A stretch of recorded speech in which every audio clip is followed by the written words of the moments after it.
Pabor ang ilang sumasakay ng LRT-1 na lagyan ng harang ang gilid ng platform ng tren para sa kaligtasan ng mga pasahero. May unang balita live si EJ Gomez. EJ?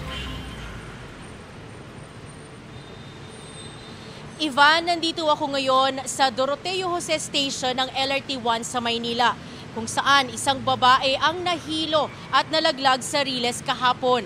Kasunod ng insidente, pinag-aaralan ngayon ng Light Rail Manila Corporation ang paglalagay ng safety barrier sa gilid ng platform. Si Jay madalas sumakay ng tren, kaya nagulat daw siya sa insidenteng nangyari kahapon, kung saan nahulog sa riles ng LRT-1 ng isang babae matapos daw mawalan ng malay base sa ibinigay na impormasyon ng live-in partner ng biktima sa pulisya. Kaya kung sakali, pabor siyang lagyan ng barrier ang mga istasyon.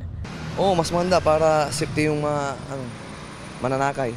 Dapat din dagdagan yung mga security guards para mas lalong manatiling safety yung mga taong bayan. Si Leo naman, kapakanan ng mga batang pasahero ang iniisip. Mas maganda po kung may harang para iwas aksidente po. Para rin po sa mga mga bata. Baka mawala sa isip ang bata, biglang tumakbo.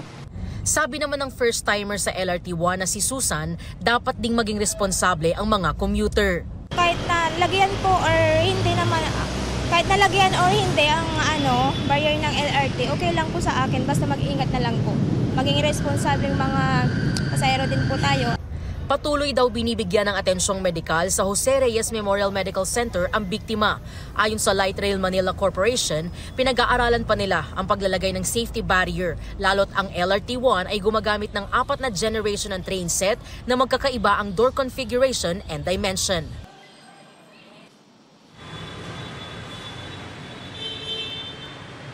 Ivan, sa puntong ito, marami ng pasahero dito sa LRT-1.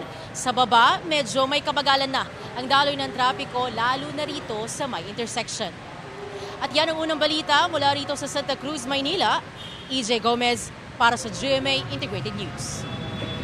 Kapuso, para laging una ka sa mga balita, bisitahin at mag-subscribe sa GMA Integrated News sa YouTube. Sa mga kapuso abroad, samahan nyo kami sa GMA Pinoy TV at sa www.gmanews.tv.